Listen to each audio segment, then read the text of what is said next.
All right, let's dive into Marrakech. This is going to be good, especially if you're a foodie like me.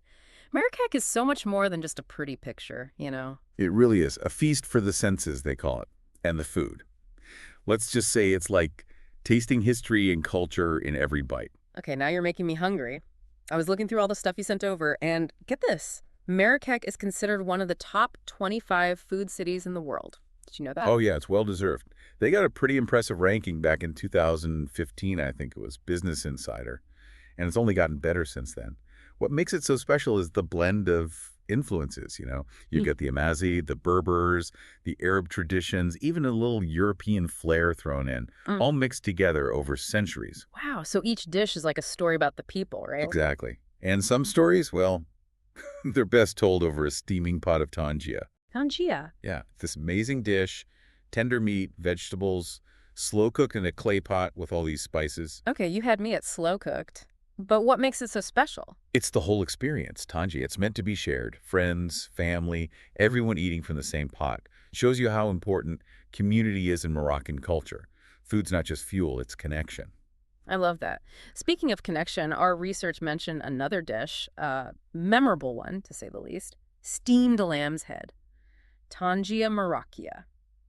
Gotta admit, I'm a little curious, but maybe a little scared too. Yeah, not your average street food, that's for sure.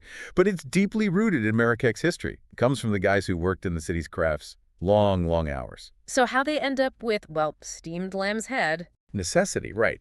They needed something hearty, something that could cook low and slow while they worked. So one guy, he'd be in charge of the Tangier Marrakechia, and at the end of the day, everyone would share. It's really about resourcefulness, Yeah. and camaraderie. Wow, you've definitely given me a new perspective on that one. Okay, one more dish before I move on. Snail soup. Babouche. Snails.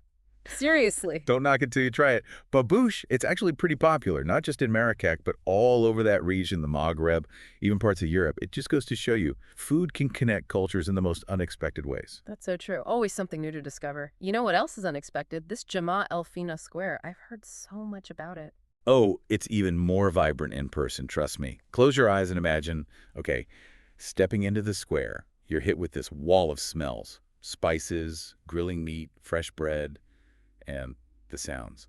Vendors, music, it's a lot. Sounds like quite the experience, even before you try any food. It really is. And the food, oh man. You'll find some of Marrakech's most iconic street food right there in Jemaa el-Fnaa.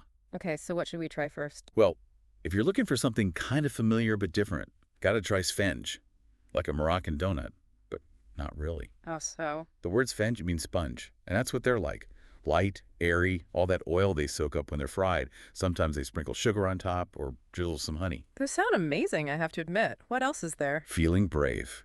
Try reglaif shama, basically lard-filled pancakes. Lord! That's different. Yeah, I know it sounds weird now, but lard was a big deal back then, preserving food and all. Don't knock it till you try it. They have this savory thing going on, really hits the spot. All right. You've convinced me. I'll give it a shot. That a boy. Hmm. And listen, no trip to Jemaa el-Fnaa is complete without some fresh orange juice. Seriously? Orange juice? Trust me on this one. Moroccan oranges, sweetest, juiciest things ever, perfect for that Marrakech heat, plus vitamin C. So you're painting a picture here, walking through Jemaa el-Fnaa, trying all this amazing street food, fresh orange juice in hand. Everyone should experience that at least once. So we've talked food, but what about the sights? The stuff you sent mentioned some beautiful places. Oh yeah, Marrakech is gorgeous, both natural beauty and man-made. Let's start with those menorah gardens. Gotta love a peaceful spot in the middle of all the action. It's more than just a park, though. A place of peace, quiet, reflection.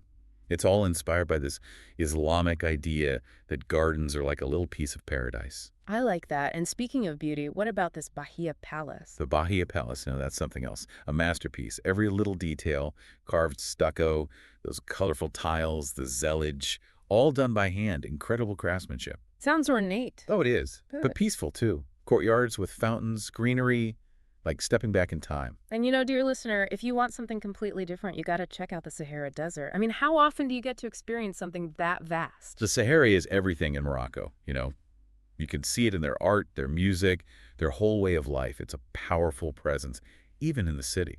Like another planet, almost.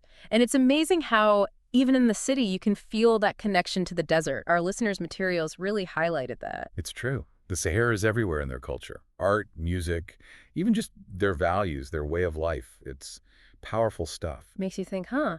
We've gone from this crazy energy in Jemaa, el-Fnaa, all those smells, the sounds, to the peace of the Menara Gardens, a place for quiet thought.